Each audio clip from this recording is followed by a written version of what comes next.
Oops! Bago natin simulan ng video, mag-A muna kayo dyan. A!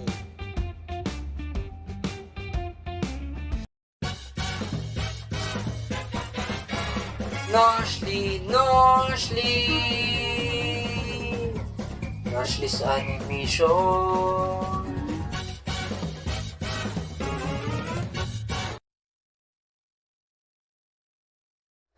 Pasokan na naman. Ang bilis ano? At dahil pasokan na, ito na naman yung gigising ka ng sobrang aga. At ito din yung sobrang aga mong maliligo. Tapos sobrang lamig pa ng tubig sa CR nyo.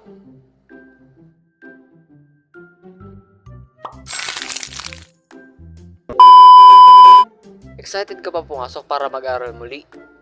Or excited ka pumasok para makita mo ulit yung mga barkada mo? Or excited ka pumasok dahil makikita mo na ulit yung crush mo? Kasi ako, dati ginagana lang naman ako pumasok para makita ko yung crush ko. Speaking of crush, alam ko lahat kayo dyan meron ng mga crush. Pwera na lang sa mga study first dyan. I love you. At dahil pasok na naman, ito na naman yung introduce yourself.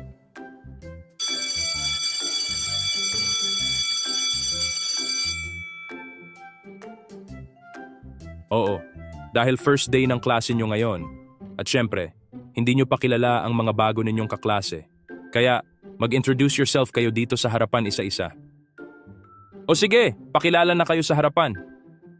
Hello, ako nga pala si Toto.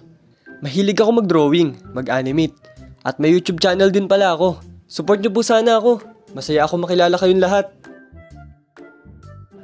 At pag ikaw na yung susunod na pagpapakilala, nako, talagang manginginig ka. At minsan nga na, nabubulbulol ka pa sa mga sinasabi mo habang nagpapakilala eh. Hello. Ako nga pala si Nash. Masaya ako makilala kayo. Kayo, yeah. O, shoutout sa mga related dyan.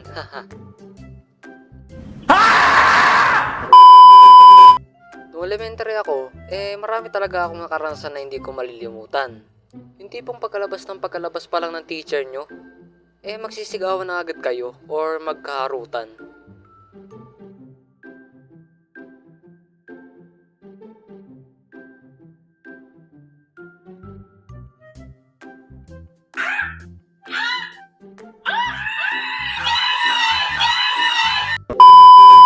Isa sa mga nagustuhan ko ng elementary, yung wala pang gaanong groupings.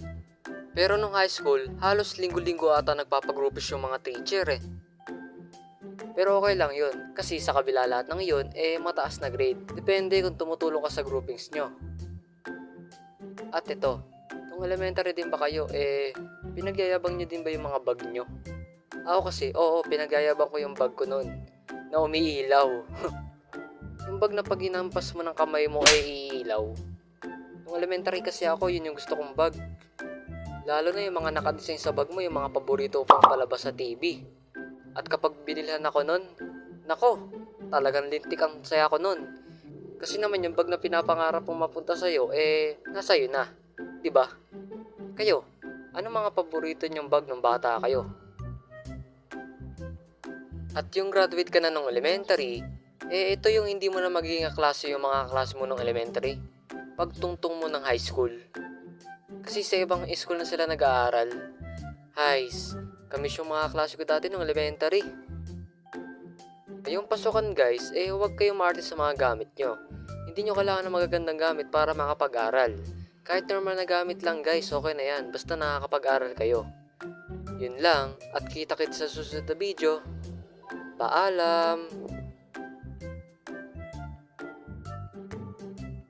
Kwento ng estudyante, maraming mga pangyayari, sari-saring mga diskarte, kung paano pumasa sa klase, paaral ang pinapasukan, public mga private school yan, dito na sila natuto, dito rin sila maglo